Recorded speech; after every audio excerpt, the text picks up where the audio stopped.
नमस्कार दोस्तों, God is true में आप सबका स्वागत है। यह श्रावण मास महात्म का 23वां अध्याय है और इससे पहले का पार्ट मेरे चैनल पर अपलोड हो चुका है, आप लोग जाकर देख सकते हैं। और दोस्तों, अगर आप लोगों को हमारा ये वीडियो पसंद आए तो प्लीज़ आप लोग मेरे चैनल को सब्सक्राइब करें और बेल आइकन को ज़रूर प्रेस करें ताकि आगे आने वाला हर वीडियो का नोटिफिकेशन सबसे पहले आपके पास पहुँच जाए। तो चलिए आज का अध्याय शुरू करते हैं। कृष्ण जन्माष्टमी व्रत वर्णन। ईश्वर बोले, हे सनत कुमार, श्रावण मास में कृष्ण पक्ष की अष्टमी को वृष के चंद्रमा में अर्धरात्रि में इस प्रकार के शुभ योग में देवकी ने वसुदेव से श्री कृष्ण को जन्म दिया। सूर्य के सिंह राशि में प्रवेश करने पर इस श्रेष्ठ महोत्सव को करना चाहिए। सप्तमी के दिन अल्प आहार करें। इस दिन दंत धावन करके उपवास के नियम का पालन करें और जितेंद्रिय होकर रात में शयन करें। जो मनुष्य केवल उपवास के द्वारा कृष्ण जन्माष्टमी का दिन व्यतीत करता है वह 7 जन्मों में किए गए पापों से मुक्त हो जाता है, इसमें संदेह नहीं है। पापों से मुक्त होकर गुणों के साथ जो वास होता है उसी को सभी भोगों से रहित उपवास जानना चाहिए। अष्टमी के दिन नदी आदि के निर्मल जल में तिलों से स्नान करके किसी उत्तम स्थान में देवकी का सुंदर सूतिका गृह बनाना चाहिए जो अनेक वर्ण के वस्त्रों, कलशों, फलों, पुष्पों तथा दीपों से सुशोभित हो और चंदन तथा अगरू से सुवासित हो।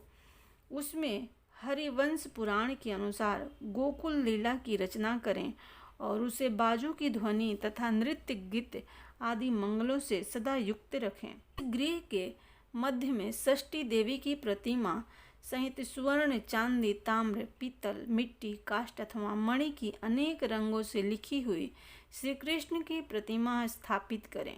वहाँ 8 शल्य वाले पलंग के ऊपर सभी शुभ लक्षणों से संपन्न प्रसूतावस्था वाली देवी की मूर्ति रखकर उन सबको एक मंच पर स्थापित करें और उस परयक में स्तनपान करते हुए सुप्त बाल रूप श्री कृष्ण को भी स्थापित करें। उस सूतिका गृह में एक स्थान पर कन्या को जन्म दी हुई जसोदा को भी कृष्ण के समीप लिखें।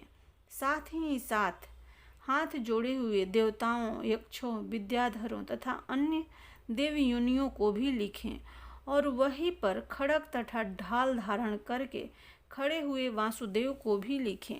इस प्रकार कश्यप के रूप में अवतीर्ण वसुदेव जी, अदिति स्वरूपा देवकी, शेषनाग के अवतार बलराम, अदिति के ही अंश से प्रादुर्भूत यशोदा, दक्ष प्रजापति के अवतार नंद, ब्रह्मा के अवतार गर्गाचार्य, सभी अप्सराओं के रूप में प्रकट गोपिका वृंद, देवताओं के रूप में जन्म लेने वाले गोपगण, काल नेमी स्वरूप कंस, उस कंस के द्वारा ब्रज में भेजे गए वृषासुर, वत्तासुर, कुवल्यापिंड, केसी आदि असुर, हाथों में शास्त्र लिए हुए दानव तथा यमुना दह में स्थित कालिये नाग, इन सबों को वहाँ चित्रित करना चाहिए।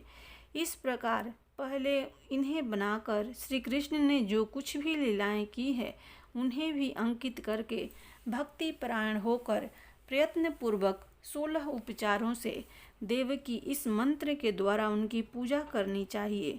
वेणु तथा वीणा की ध्वनि के द्वारा गान करते हुए प्रधान किन्नरों से निरंतर जिनकी स्तुति की जाती है, हाथों में भृंगारी, दर्पण, दुर्वा, दधि कलश लिए हुए किन्नर जिनकी सेवा कर रहे हैं, जो सैया के ऊपर सुंदर आसन पर भली भांति विराजमान हैं, जो अत्यंत प्रसन्न मुखमंडल वाली हैं तथा पुत्र से शोभायमान हैं, वे देवताओं की माता तथा विजया सुता देवी देवकी अपने पति वासुदेव सहित सुशोभित हो रही हैं। उसके बाद विधि जानने वाले मनुष्य को चाहिए कि आदि में प्रणव तथा अंत में नमः से युक्त करके अलग अलग सभी के नामों का उच्चारण करके सभी पापों से मुक्ति के लिए देवकी, वासुदेव, बलदेव, नंद तथा यशोदा की पृथक पृथक पूजा करनी चाहिए। उसके बाद चंद्रमा के उदय होने पर श्रीहरि का स्मरण करते हुए चंद्रमा को अर्घ्य प्रदान करें। इस प्रकार कहना चाहिए, हे क्षीर सागर से प्रादुर्भूत, हे अत्रि गोत्र में उत्पन्न, आपको नमस्कार है। हे रोहिणी कांत, मेरे इस अर्घ्य को आप स्वीकार कीजिए। देवकी के साथ वासुदेव, नंद के साथ यशोदा, रोहिणी के साथ चंद्रमा और श्री कृष्ण के साथ बलराम की विधिवत पूजा करके मनुष्य कौन सी परम दुर्लभ वस्तु को नहीं प्राप्त कर सकता है। कृष्ण जन्माष्टमी का व्रत 1 करोड़ एकादशी व्रत के समान होता है। इस प्रकार से उस रात पूजन करके प्रातः नवमी तिथि को भगवती का जन्म महोत्सव वैसे ही मनाना चाहिए जैसे श्री कृष्ण का हुआ था। उसके बाद भक्ति पूर्वक ब्राह्मणों को भोजन कराना चाहिए और उन्हें जो जो अभीष्ट हो गौ, धन आदि प्रदान करना चाहिए। उस समय यह कहना चाहिए, श्री कृष्ण मेरे ऊपर प्रसन्न हो, गौ तथा ब्राह्मण का हित करने वाले आप वासुदेव को नमस्कार है, शांति हो, कल्याण हो, ऐसा कहकर उनका विसर्जन कर देना चाहिए। उसके बाद मौन होकर बंधु बांधवों के साथ भोजन करना चाहिए। इस प्रकार जो प्रत्येक वर्ष विधान पूर्वक कृष्ण तथा भगवती का जन्म महोत्सव मनाता है वह यथोक्त फल प्राप्त करता है। उससे पुत्र, संतान, आरोग्य तथा अतुल सौभाग्य प्राप्त होता है। वह इस लोक में धार्मिक बुद्धि वाला होकर मृत्यु के बाद वैकुंठ लोक को जाता है। हे सनत कुमार, अब इसके उद्यापन का वर्णन करूँगा। इसे किसी पुण्य दिन में विधि पूर्वक करें। 1 दिन पूर्व 1 बार भोजन करें और रात में हृदय में विष्णु का स्मरण करते हुए शयन करें। इसके बाद प्रातःकाल संध्या आदि कृत्य संपन्न करके ब्राह्मणों स्वस्ति वाचन कराएं और आचार्य का वर्णन करके ऋत्विज्यों की पूजा करें। इसके बाद वित्त साक्ष्य से रहित होकर 1 पल अथवा उसके आधे अथवा उसके भी आधे पल स्वर्ण की प्रतिमा बनवानी चाहिए और इसके बाद रचित मंडप में मंडल और भीतर ब्रह्मा आदि देवताओं की स्थापना करें। इसके बाद वहाँ तांबे अथवा मिट्टी का एक घर स्थापित करें और उसके ऊपर चांदी या बांस का एक पात्र रखें। उसमें गोविंद की प्रतिमा रखकर वस्त्र से आच्छादित करके व्यक्ति 16 उपचारों से वैदिक तथा तांत्रिक मंत्रों के द्वारा विधिवत पूजन करें। इसके बाद शंख में पुष्प, फल, चंदन तथा नारिकेल फल सहित शुद्ध जल लेकर पृथ्वी पर घुटने टेक कर यह कहते हुए देवकी सहित भगवान श्री कृष्ण को अर्घ्य प्रदान करें। कंस के वध के लिए, पृथ्वी का भार उतारने के लिए, कौरवों के विनाश के लिए तथा दैत्यों के संहार के लिए आपने अवतार लिया है। हे हरे, मेरे द्वारा प्रदत्त इस अर्घ्य को आप देवकी सहित ग्रहण करें। इसके बाद बुद्धिमान को चाहिए कि चंद्रमा को पूर्वोक्त विधि से अर्घ्य प्रदान करें। पुनः भगवान से प्रार्थना करें, हे जगन्नाथ, हे देवकी पुत्र, हे प्रभु, हे वसुदेव पुत्र, हे अनंत, आपको नमस्कार है। भवसागर से मेरी रक्षा कीजिए। इस प्रकार देवेश्वर से प्रार्थना करके रात्रि में जागरण करना चाहिए। पुनः प्रातःकाल शुद्ध जल में स्नान करके जनार्दन का पूजन खीर, तिल और घृत से मूल मंत्र के द्वारा भक्ति पूर्वक 108 आहुति देकर पुरुष सूक्त से हवन करें और पुनः इदम विष्णुवती चक्र में इस मंत्र से केवल घृत की आहुतियाँ देनी चाहिए।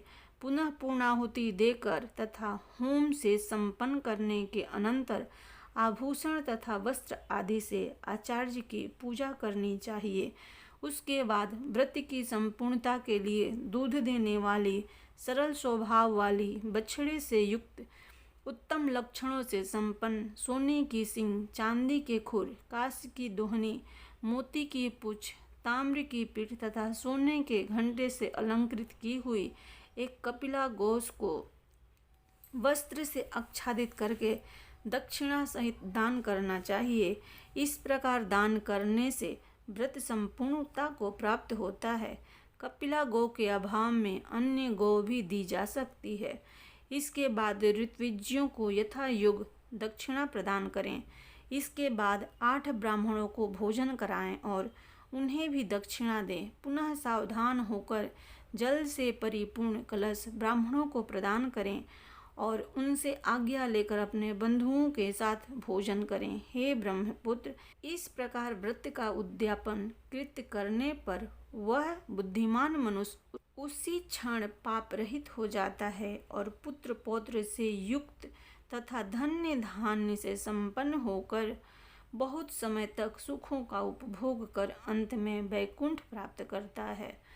इस प्रकार श्री स्कंद पुराण के अंतर्गत ईश्वर सनत कुमार संवाद में श्रावण मास महात्म्य में कृष्ण जन्माष्टमी व्रत कथन नामक 23वां अध्याय संपूर्ण हुआ। प्रेम से बोलो भगवान शिव जी की जय।